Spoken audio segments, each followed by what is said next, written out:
ರಾಜ್ಯ ಸರ್ಕಾರಿ ನೌಕರರಿಗೆ ಭರ್ಜರಿ ಗುಡ್ ನ್ಯೂಸ್. ರಾಜ್ಯ ನೌಕರರ ಬಹುದಿನಗಳ ಬೇಡಿಕೆಯೊಂದು ಈಡೇರಿದೆ.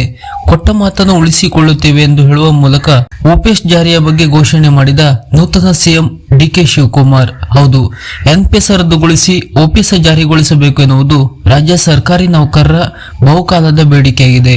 ಇದಕ್ಕೆ ಸಕಾರಾತ್ಮಕವಾಗಿ ಮುಖ್ಯಮಂತ್ರಿ ಡಿಕೆ ಶಿವಕುಮಾರ್ ಅವರು ಸ್ಪಂದಿಸಿದ್ದಾರೆ.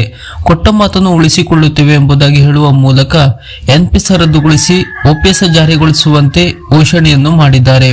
ಇಂದು ಬೆಂಗಳೂರಿನ ಅರಮನೆ ಮೈದಾನದ ತ್ರಿಪುರ ವಾಸಿನಿಯಲ್ಲಿ ನಡೆದಂತ ಸ್ವಾಭಿಮಾನ ಅಭಿನಂದನಾ ಸಮಾರಂಭದಲ್ಲಿ ಮಾತನಾಡಿದಂತ ಅವರು, ಎನ್ಪಿಎಸ್ ರದ್ದುಗೊಳಿಸಿ ಓಪಿಎಸ್ ಜಾರಿಗೆ ಸಂಬಂಧ ಸಮಿತಿ ರಚನೆಯಾಗಿದೆ. ಅದರ ವರದಿಯನ್ನು ಸಚಿವ ಸಂಪುಟದಲ್ಲಿ ಚರ್ಚಿಸಲಾಗುತ್ತದೆ. ಆ ಬಳಿಕ ರಾಜ್ಯ ಸರ್ಕಾರಿ ನೌಕರರ ಸಂಘಟನೆಯ ಮುಖಂಡರೊಂದಿಗೂ ಚರ್ಚಿಸಲಾಗುತ್ತದೆ. ನಾನು ಬಸವಾಡಿ ಶರಣರ್ ಅನುಯಾಯಿ. ನಮ್ಮ ಸರ್ಕಾರ ಕೊಟ್ಟ ಮಾತಿನಂತೆ ನಡೆಯಲಿದೆ ಎಂಬುದಾಗಿ ತಿಳಿಸಿದರು. ನಾನು ಮತ್ತು ಪರಮೇಶ್ವರ್ ಅವರು ನಿಮಗೆ ಮಾತು ಕೊಡುತ್ತಿದ್ದೇವೆ. ನಾವು ಸದಾ ನಿಮ್ಮ ಜೊತೆಯಲ್ಲೇ ಇರುತ್ತೇವೆ ಎಂದು ಮುಖ್ಯಮಂತ್ರಿ ಡಿಕೆ ಶಿವಕುಮಾರ್ ಅವರು ಸರ್ಕಾರಿ ನೌಕರರ ಸಂಘದ ಪದಾಧಿಕಾರಿಗಳಿಗೆ ದೃಢ ಭರವಸೆಯನ್ನು ನೀಡಿದ್ದಾರೆ. ಇನ್ನು ಇದೇ ವೇಳೆ ನೌಕರರ ಸಂಘದ ಪ್ರಮುಖರಾದ ಷಡಾಕ್ಷರಿ ಅವರತ್ತ ಮುಖ ಮಾಡಿದ ಸಿಎಂ, ಷಡಾಕ್ಷರಿ, ನೀನು ಬಂದು ಎಲ್ಲದಕ್ಕೂ ಸರಿಯಾಗಿ ಸಹಿ ಹಾಕಬೇಕು.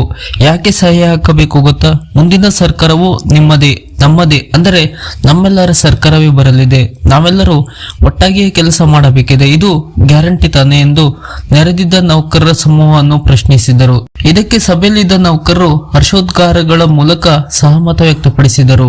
ಅಂತಿಮವಾಗಿ ನಮ್ಮ ಅಗ್ರಿಮೆಂಟ್ ಪಕ್ಕ ಆಗಿರಬೇಕು, ನಾವೆಲ್ಲರೂ ಜೊತೆಯಾಗಿ ಮುನ್ನಡೆಯೋಣ ಎಂದು ಡಿಕೆ ಶಿವಕುಮಾರ್ ಅವರು ತಮ್ಮ ಭಾಷಣದಲ್ಲಿ ತಿಳಿಸಿದರು.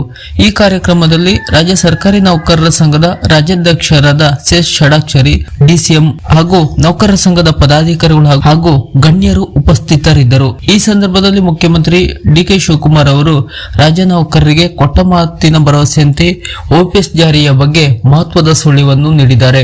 ಶೀಘ್ರದಲ್ಲಿ ಈ ಬಗ್ಗೆ ಸಚಿವ ಸಂಪುಟದಲ್ಲಿ ಚರ್ಚಿಸಿ ಜಾರಿಗೆ ಆದೇಶ ನೀಡಲಾಗುವುದು ಎಂಬ ಭರವಸೆಯನ್ನು ಕೂಡ ನೀಡಿದ್ದಾರೆ. ಮುಂದೆ ಏನಾಗಬಹುದು? ಸಿಎಂ ಶೀಘ್ರದಲ್ಲೇ ಓಪಿಎಸ್ ಜಾರಿ ಆದೇಶವನ್ನು ನೀಡಬಹುದಾ ಅಥವಾ ಇದಕ್ಕೂ ನೌಕರರು ಇನ್ನೂ ಸ್ವಲ್ಪ ದಿನ ಕಾಯಬೇಕಾ ಎಂಬುದನ್ನು ಇಲ್ಲಿ ಕಾದು ನೋಡಬೇಕಾಗಿದೆ. ರಾಜ್ಯ ಸರ್ಕಾರಿ ನೌಕರರಿಗೆ ಸಂಬಂಧಪಟ್ಟಂತಹ ಇತರದ ಹೊಸ ಅಪ್ಡೇಟ್ ನ ಮಾಹಿತಿಗಳಿಗಾಗಿ ನಮ್ಮ ಚಾನೆಲ್ ಅನ್ನ ಸಬ್ಸ್ಕ್ರೈಬ್ ಮಾಡಿ. ನಮಸ್ಕಾರ.